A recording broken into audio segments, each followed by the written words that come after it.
Welcome to Life on Tap and the Dream Awake podcast. I am your host, Jen Partridge, and this theme for the month is rising up in relationships. And I have the queen, the magician, the brilliant teacher of sex, love, and relationships with me here today, Miss Layla Martin. Thank you so much for being with us. I love you. I love your spirit. Thank you for taking time. How are you today? I'm tired today. Every day is different. Like I don't know if anyone else is having this experience, but it's like you live like 4 years in a single day, but somehow the year is like crawling at like a snail's pace.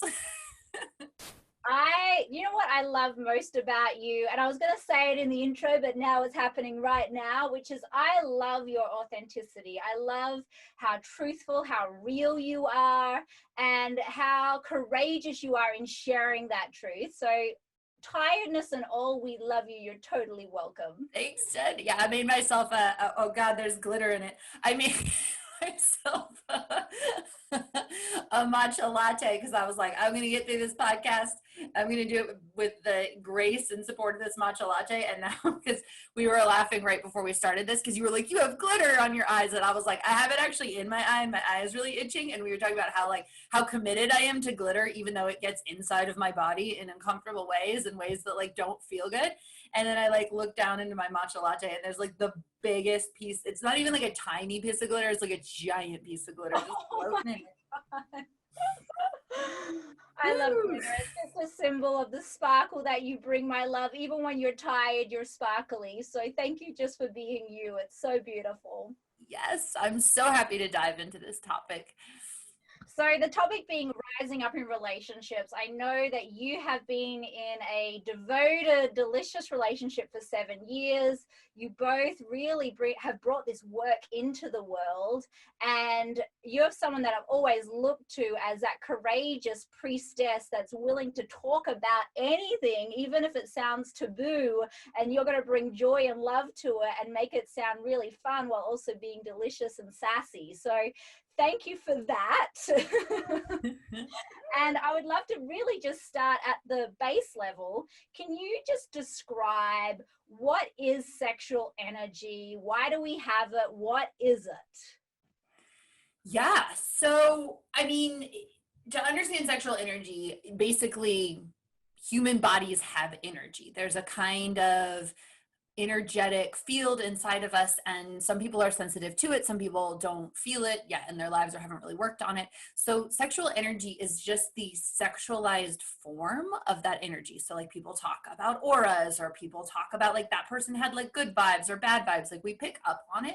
And sexual energy is just like, you can imagine it's that energy set at the frequency of like, I want to fuck, or I feel so lit up inside and turned on by everything, or like I'm feeling myself kind of thing. So that's sexual energy. And I think what's so interesting is so many of us grew up with the conditioning that we should repress our sexual energy or shut it down, or especially for women, you know, it's not safe to exhibit that sexual energy, or you're slutty if you do, or you should only do it in this tiny little domain that we tell you to, and everywhere else keep it shut down. And so the result of that is most people have actually shut down their sexual energy. But in the Taoist and Tantric traditions, which is where I spent most of my training, your sexual energy is your greatest power resource. It's actually what lights you up from the inside out. It can turn into other types of energy. So if you want more heart energy, you work on having more sexual energy. If you want more spiritual energy, you work on having more sexual energy. So it's actually this precious resource in these traditions. And most of us are subtly repressing it, which shows up, you know, since we're focusing on relationships today, shows up as not having desire in sex, losing interest in sexuality. Some of that's a conditioned response to what we think relationships should be. Like if you're trying to be a good mother or a good wife, or, you know, sometimes husbands have been conditioned to not look at their marriage partners as sexual objects, things like that. We can actually also subtly repress our sexuality in long-term relationships because of what we've been conditioned to believe, like who we should be in a long-term relationship, or fear that will then be like, you know, attracted to other people or too sexual or flirty or whatever. And so people are constraining their sexual energy, which damages their relationships. But then also sexual energy is very sensitive. And so it's so important to actually work on and cultivate sexual energy if you want to have a healthy sexual experience with someone after years and years and years and years. It really, I think, is the key to being able to remain in love and sexually attracted to each other if you can understand and work with this energy.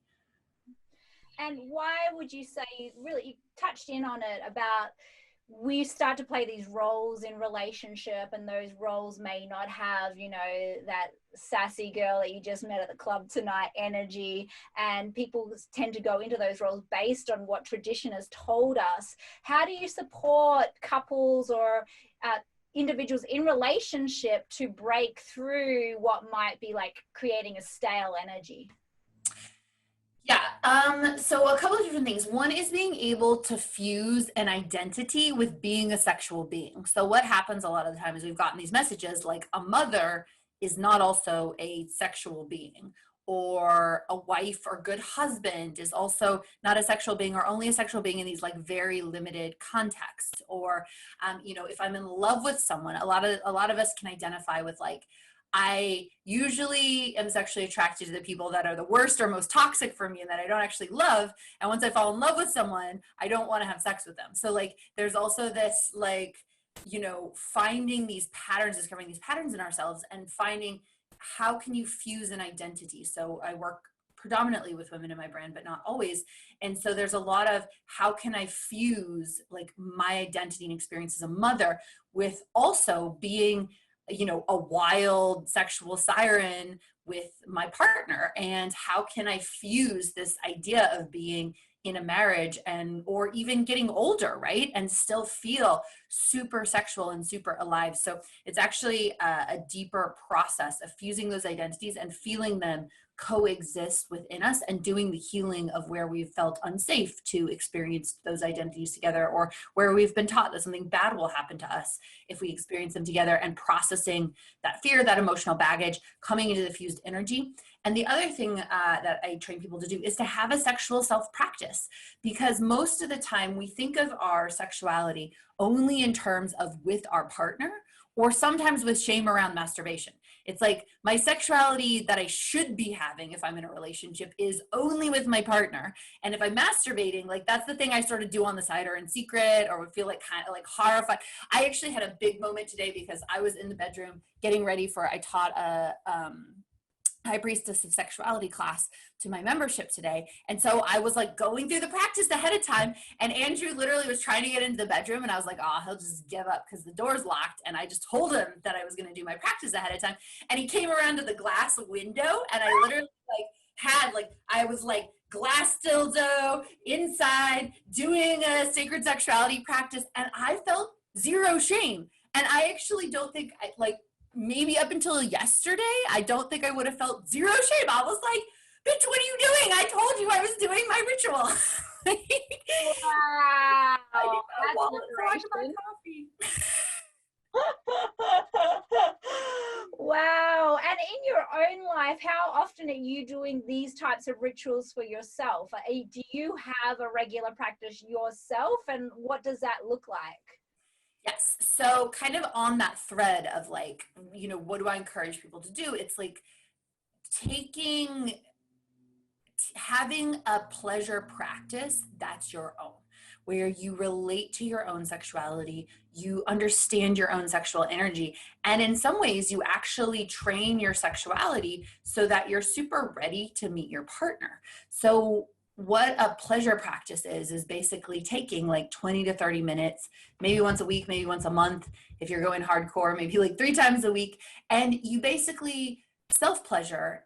We call it woke masturbation sometimes, is basically doing conscious masturbation, conscious connection to your body, where you're breathing, you're exploring what's going on, you're checking in, how is my sexual energy? How is my level of turn on?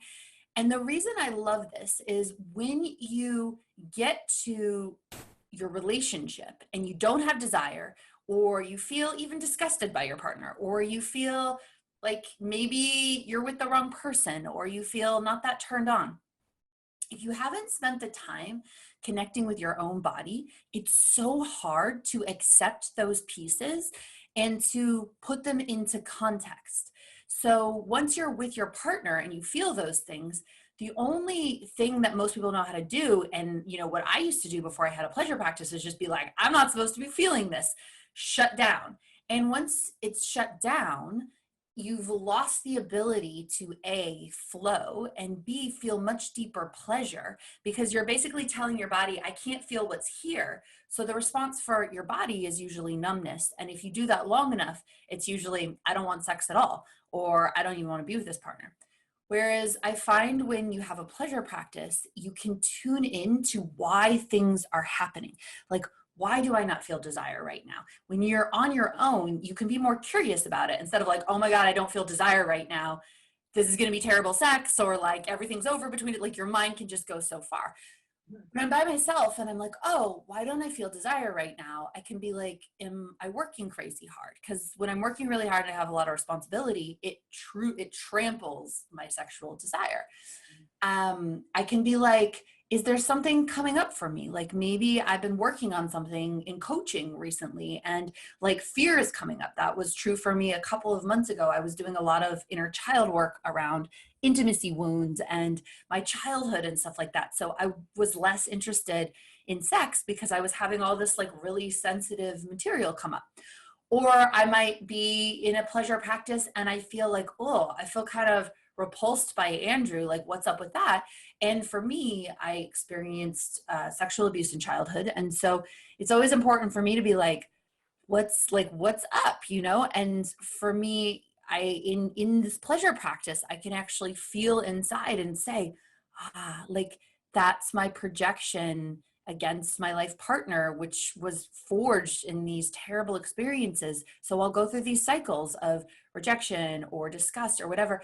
But when I have my own pleasure practice, it's like I can explore, I can understand myself, I can take responsibility. And then that gives me two options. One is to address it and work through it. And then also to know how to navigate it if it comes up when I am with my partner in a really beautiful and loving way. So that helps. And then also I find a pleasure practice helps to just stay switched on and sexually activated in general, which is huge for being able to keep sex in a marriage or long-term partnership. Because if you're not starting with yourself, it's the easiest thing sometimes is to cultivate your own energy, to take care of your own energy, to work with your own body. So if you're doing that, it's a lot more likely that you're going to have desire, that you're going to feel turn on, that you're going to want to meet your partner. So I consider it like essential. Some people are like, masturbating is cheating in my partnership. And if that's your truth, that's totally fine. But if that's just conditioning what people told you, I actually think having a conscious pleasure practice is really a core part of being in a long-term healthy sexual relationship. Well, on that particular piece, what is your thought around sex addiction versus a conscious pleasure practice? And do you see a difference of like when that sexual energy might be unconsciously being used? Like I remember for myself when I was like in my early 20s, I was masturbating a lot and I was just, and it became, and I don't know, maybe I still need to do some healing around it. Maybe it felt like at that time it was becoming a crutch or an escapism to get away from things.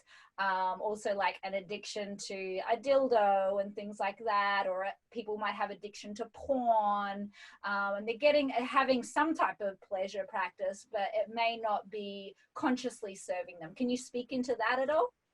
Yeah, definitely. Well, I think the why is always important, right? And like how you actually feel when you're doing it. So it's like you can be addicted to fitness and going to the gym. And like, let's say on the range of addictions, like if you have a sex addiction that is causing pain in your relationship, if you have a sex addiction that's causing cheating or you to, sneak with porn and not feel good about porn and all of that, I'd say that's an addiction that's really destructive. I'd say an addiction where you're masturbating and feeling like pleasure with a dildo is probably on the lower rung, along with the like I got addicted to fitness, and you're like, okay, well,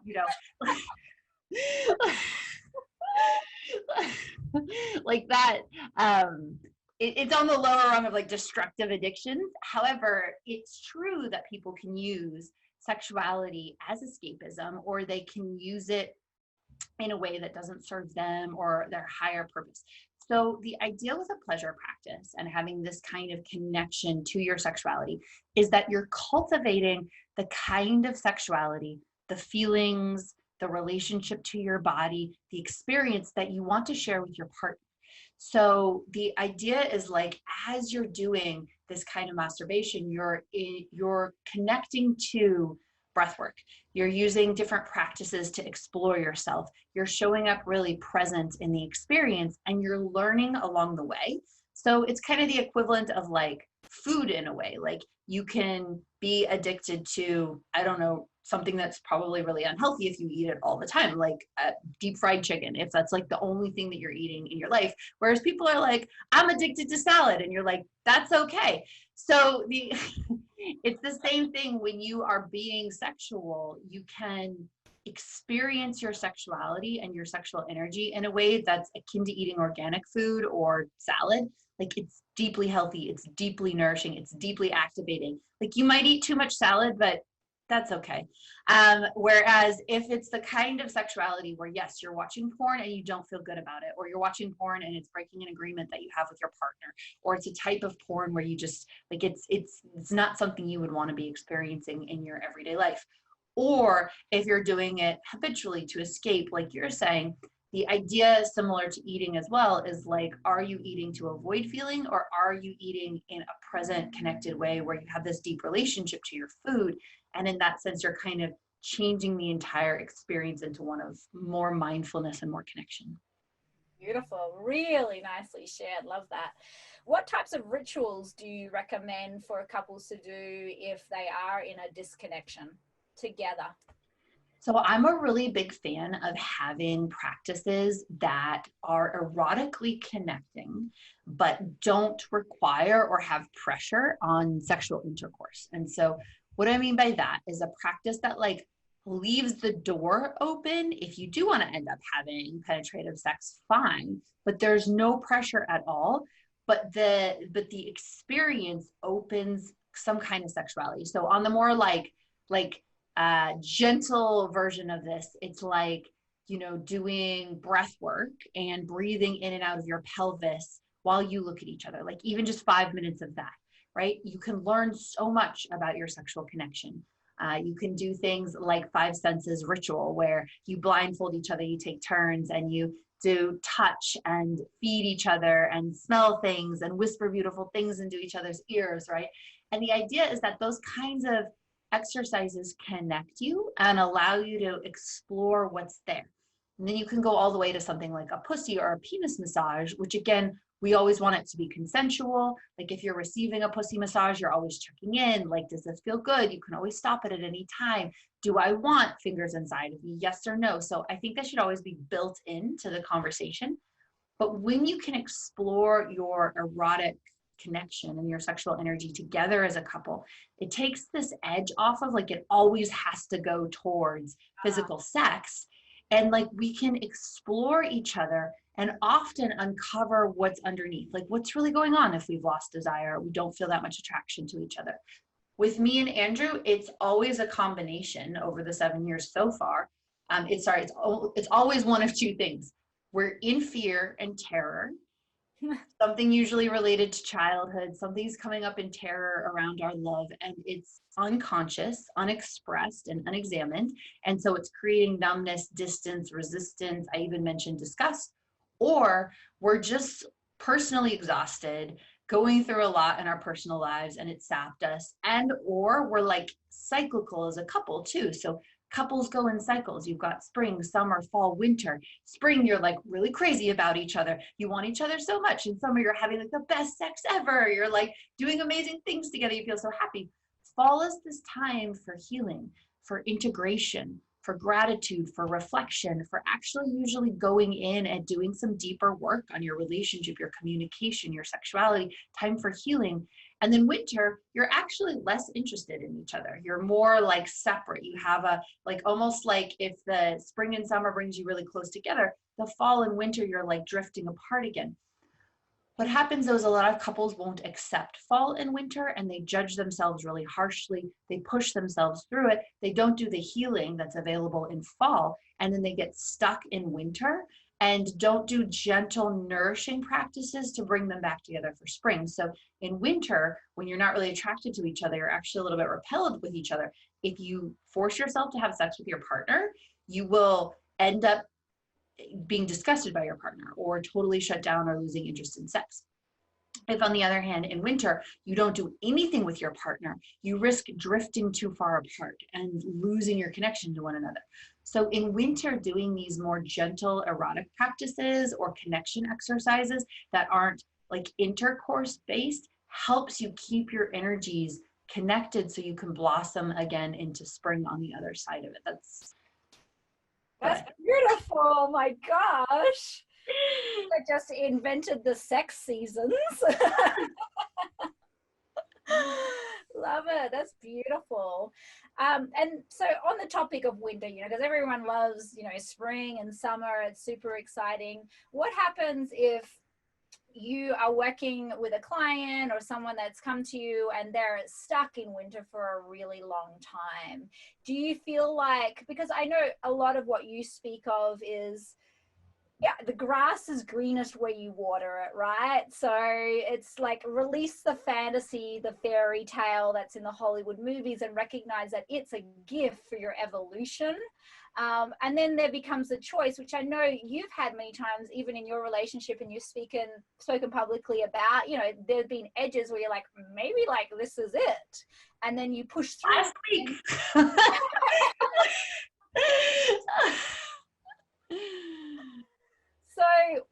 So how do you know then? How do you know whether it's time or whether it's not time?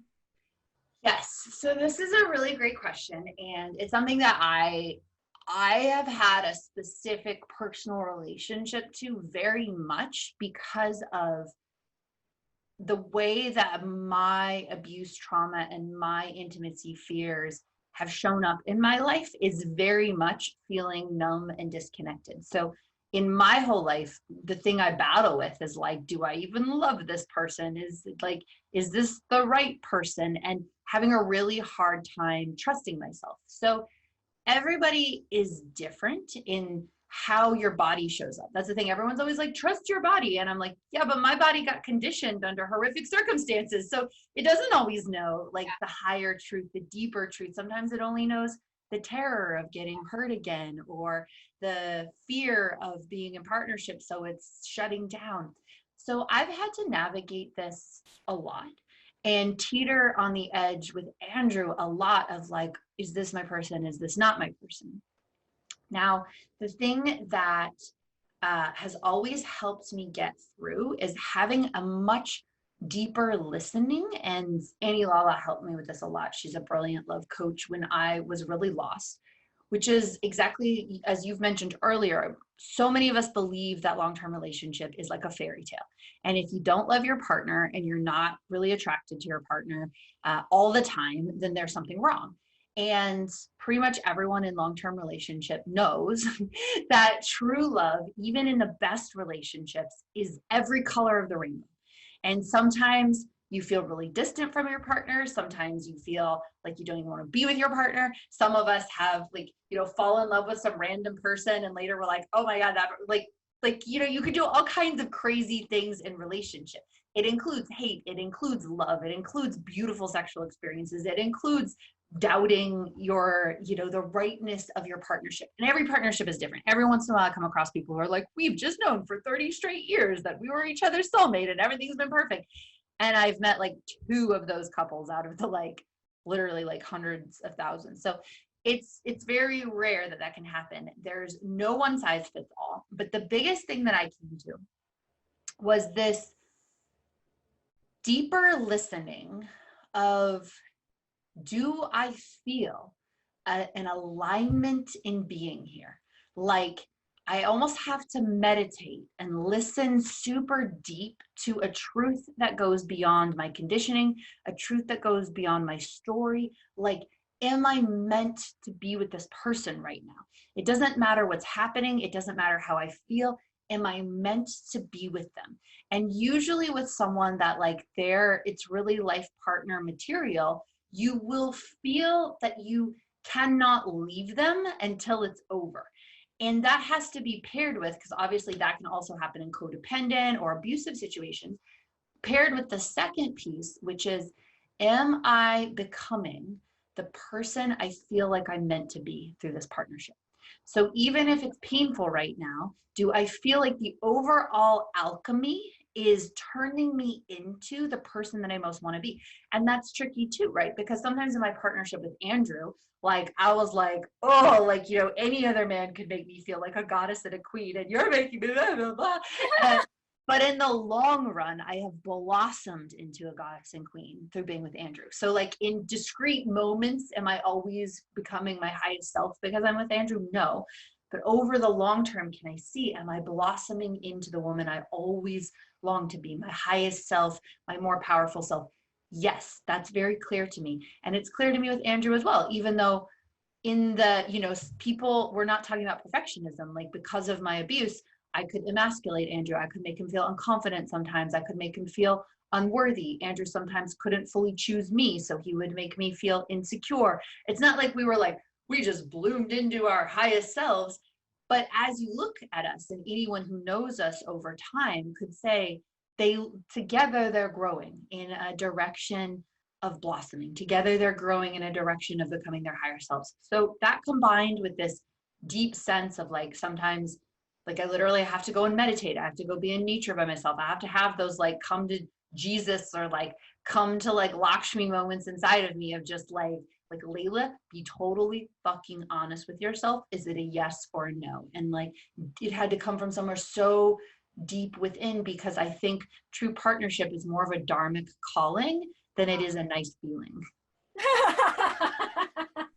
Wow, I love that. That's so true. And the dharmic calling is so multifaceted. I feel like what relationships represent today are a lot different than what they represented 50 or 100 years ago, and relationships are changing form and how they look and what is the status quo, and there's many options on how it can look now, moving from the patriarchy all the way up into women's empowerment, and where does that take us as women now that the role is changing in the household and choices are available and men get different choices now. So there's like a whole shake-up happening, and that's affecting how we see relationships.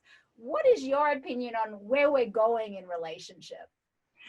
Yes. So I take a more like spirituality consciousness view of relationships. So I think this, you know, if you look into it, like this idea of till death do us part is a reasonably new phenomenon, and it's culturally specific in certain parts of the world. And it really is a contract. It's a social contract. You and I are going to get married. One of us, at least, usually the female partner, will not have sex with anyone else, and maybe the male partner will, depending on where we are in the world. And your children are going to inherit your resources, and you're going to stay together until the end of time, because this is what keeps society intact. So it's kind of like such a recipe for disaster that like modern marriage is built off of a social contract that doesn't care about love or sexuality or thriving or anything like that. Till death do us part sounds really romantic, but it's actually not. Like, it really just sounds like we're going to hang on no matter what until we die. And it's like, ugh, you know, like there should be a wanting to hang on. It should be a living contract, not this like, you know, permanent, absolutely no matter what. And I think there's a difference between saying till death do us part and saying I'm devoted and committed to this relationship 1000%. I will not leave. I will not run away just because it gets hard, just because it's stressful. I'm in it for the long term, unless it becomes the obvious, overwhelming truth that this is no longer our truth.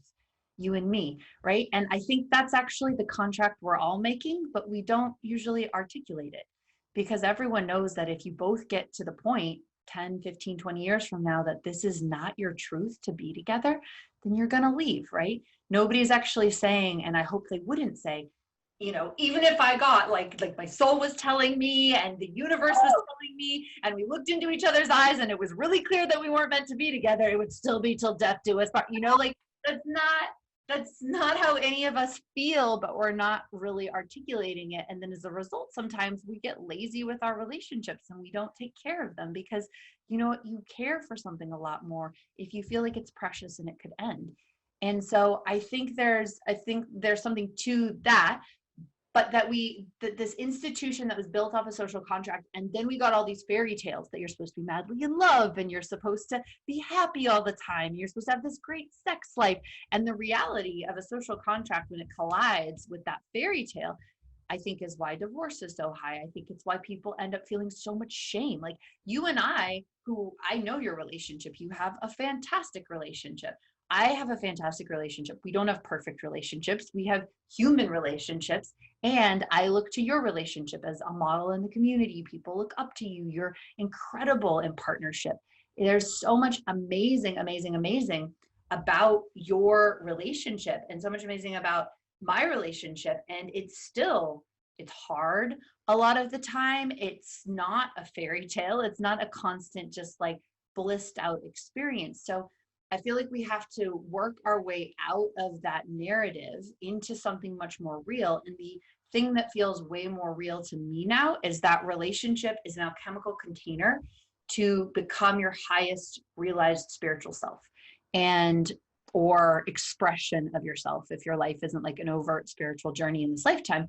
And the way I see it is we used to think of like people are the most self-realized when they go sit in caves by themselves and like know themselves to their highest depth. I believe the newest iteration, like the deepest way that a human can know themselves and reality is through love and partnership, because you simply can't escape or avoid so many things that you might otherwise if you were single or you weren't in long-term partnership. But it has to be conscious. It can't just be like, oh, we're together, therefore we're going to evolve. So I think the model of partnership that works for modern times is definitely like, we're here to grow together, to evolve together, and to turn into our highest selves. And our energies together are stronger and alchemically more potent than we would be as individuals. So we're going to end up even more amazing in this precious life because we chose each other than we would have otherwise. And so the relationship becomes more of this evolutionary journey than a social contract. Beautiful. Wow, you just wrapped it all up right there, Miss Layla Martin. That's beautiful. And you just had your 7-year anniversary this week, didn't you? Yes, it was on Tuesday. It was really special. We do a ritual for every year. So we did 7 different rituals that basically it's like the ritual is something that we want in the rest of our lives together. It's something that we want moving forward. So we did like 7 rituals. Like we got up and went to see sunrise on the beach, and we did symbolic putting our crowns on each other because it was like we want to have this feeling of like reminding each other of the royalty within us. And Andrew reminds me that I'm a queen. I remind him that he's a king, and together we're like stepping into that journey more consciously. Oh, wow, that's beautiful. And on your website, I know you give a lot of tips on ritual and things that you can do. Is there something that you would like to share with people that are tuning in today that might benefit them if they're in relationship, or they're trying to improve relationship, or they want to help lift it to the next level? So the most popular exercise that we have is something called desires, fears, and loves. Sometimes we do the fears first. And what you actually do is you spend 2 minutes each sharing what you really want. And it can be really relationship focused. It can just be general life focused. And then you spend 2 minutes each sharing what you're afraid of, which is really like heart opening and deepening. And then you share 2 minutes each sharing what you love about each other. And this exercise, it's not meant to be a conversation. It's not meant to be like coaching each other. Don't get into a fight, anything like that. Sharing heart to heart and creating that kind of container of a safe space to share is a really beautiful way to start as a couple, really starting to create the safety together to be able to go deeper into all these other places that we're talking about. beautiful. So let's recap on those 3 steps that we do. What's step number 1? You share what do you really want. So what do you desire? What you desire. What are you afraid of? What are you afraid of? And what do you love about me? What do you love about me? Oh, that's so beautiful. I love that. And how simple it is as well, and how deep that can take you straight away. So you have such an amazing library of content. If anyone is watching right now and you want to dive deeper, this is your girl. You got to get on over to laylamartin.com and check out what she's up to. Try some of her rituals, watch some of her crazy wild videos, touch into her heart, because she is an amazing gift. Thank you so much, Layla, for coming even as you're tired and sleepy and glitter flying everywhere. Thank you for coming and sharing your soul with us, and your matcha as well. I didn't even have to drink the matcha. I made it through purely on the beauty of what we were creating. And thank you again, Jen, so much. I remember Jen and Gunnar were one of the first couples that I ever looked at, and I was like, wow, like wow, they love at a level that I aspire to. They celebrate at a level I aspire to. They're sexually wild and connected at a level that I aspire to. And I'll always just remember the way that you celebrated Gunnar on his birthday, for several birthdays actually. And I was like, whoa, major couple goals. So just thank you so much for being such an inspiration in the way that you two live and love together. Oh, thank you, Layla. I feel the same about both of you as well. And I feel a real beautiful mutual learning from each other as we watch each other grow in relationships. So it's such a blessing.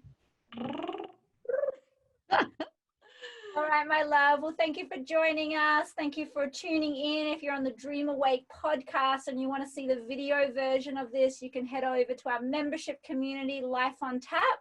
And if you're in the Life on Tap community, thanks for joining us. So much more to come, and keep rising up in your relationships. Bye.